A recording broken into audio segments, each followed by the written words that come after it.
Comme expliqué en introduction, on vit dans un monde qui est de plus en plus complexe et incertain. Il y a des informations qui circulent dans tous les sens, sans qu'on puisse toujours vraiment distinguer le vrai du faux, avec tout ce qui est IA, etc. Enfin, voilà, tout ce qui nous permettait de nous repérer dans la réalité, petit à petit disparaît.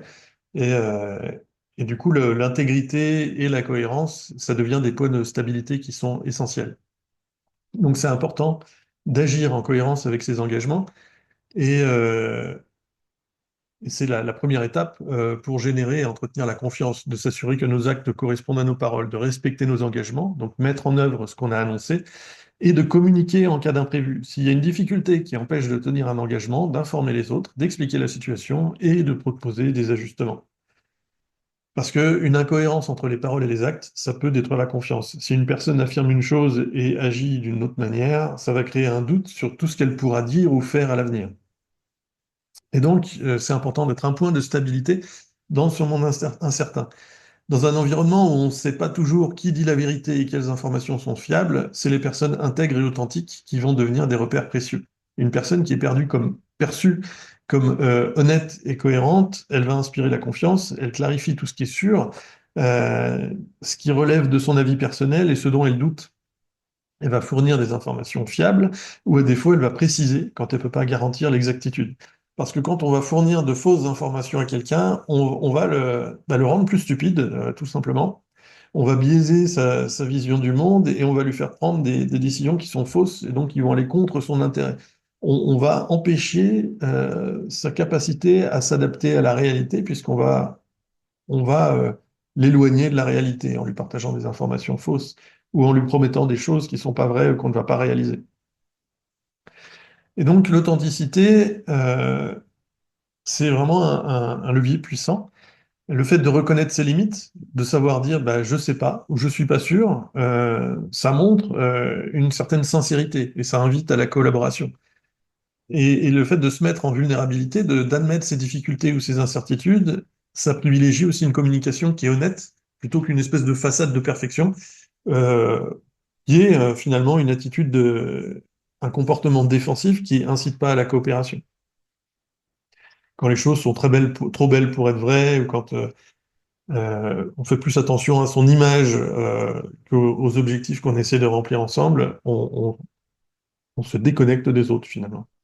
Et donc, l'idée, c'est d'agir avec intégrité pour devenir une source d'information qui va être plutôt fiable et donc précieuse pour les autres. Ça établit une base de confiance solide dans nos relations, ça permet d'être perçu comme une personne sur laquelle on peut compter, même dans un contexte complexe, et de renforcer les liens en montrant que la relation, elle est priorisée par rapport à l'image de soi. Et pour insister, même si ça donne l'impression que je suis tout le temps en train de répéter la même chose, donc l'authenticité, ça va de pair avec la transparence et une communication ouverte. Le fait de partager clairement les informations, de dire ce qu'on sait, ce qu'on fait et ce qu'on prépare, ça permet à la fois d'avoir une égalité d'accès à l'information, plutôt que de créer un décalage informationnel avec l'autre. On met tout le monde sur le même niveau d'information et donc on facilite la confiance et la coopération.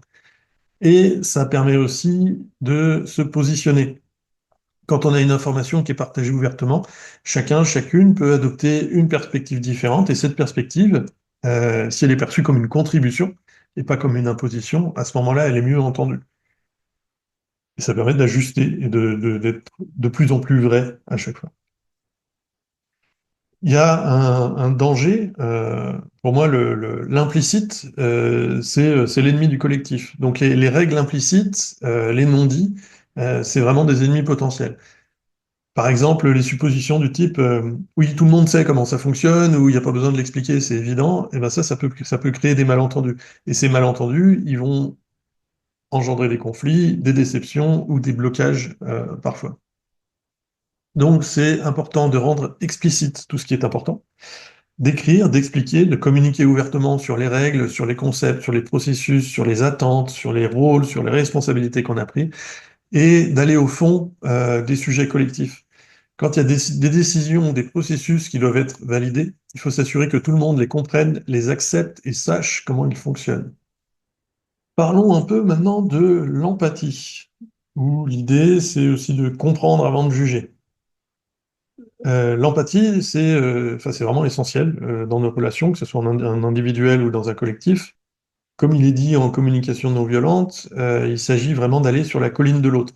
Donc de comprendre la perspective, les expériences, les motivations d'une personne pour mieux comprendre ses actions et ses choix.